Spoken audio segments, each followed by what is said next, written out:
barang buktinya itu disebut undang-undang informasi elektronik bla bla bla bla.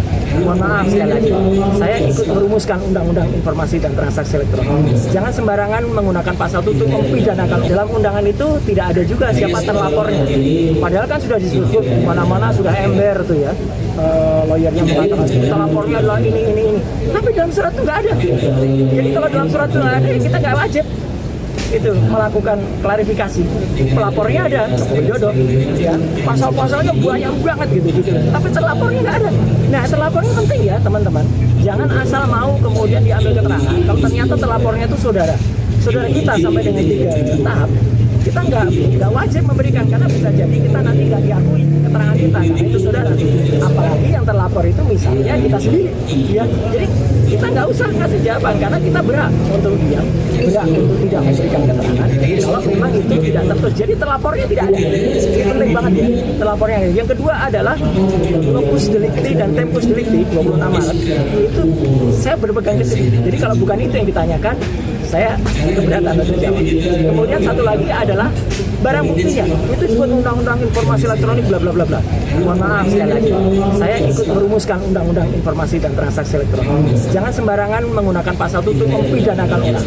Ya, undang-undang informasi transaksi elektronik dibuat dengan niat baik agar Indonesia itu terlepas dari dikucilkan ke dunia internasional karena kita tidak memiliki undang-undang dalam bidang e-commerce. Jadi pasal-pasal itu adalah misalnya untuk 32 dan 35. Itu misalnya untuk seseorang ini bukti transfer kepada teman. Tapi bukti transfer direkayasa, tidak kuning. 1 juta dijadikan 10 juta. Nah, itu yang dipidana. Ada orang misalnya ya posting ini ijazah asli gitu. Tapi ternyata yang punya ijazah nggak mengakui kalau itu asli. Ya, kader partai itu. Ya, dia yang harusnya bisa kena itu. Dia bisa kena 8 tahun atau 12 tahun.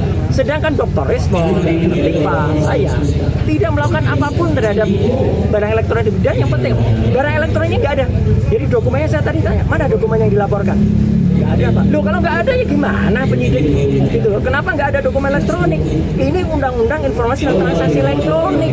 Pasal 5 ayat 1-nya harus ada dokumen elektronik.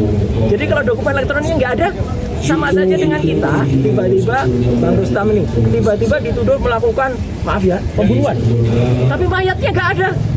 Gimana bisa dituduh beliau melakukan pembunuhan? Bahkan kalaupun ada mayatnya diperiksa dulu, diforensik dulu. Benarkah mayat itu terbunuh atau dibunuh? Kalau Bang Rusman tiba-tiba ngaku aja saya mau, ya kasihan beliau dong.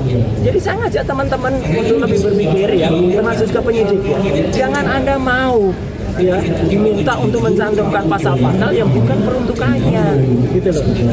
Jadi 3 itu yang kemudian saya pertanyakan ya, diselundupkan pasal itu. Jadi sekali lagi saya tetap mengapresiasi Polda Metro dan saya cepat ya jam 10 tadi itu sudah 24 pernyataan ya. Kalau rata-rata pada sampai 40 ya insya Allah nggak sampai sore ya, atau nggak sampai malam lah, mungkin sore nggak apa-apa lah sambil ngobrol-ngobrol sambil ngasih kuliah kan nggak apa-apa.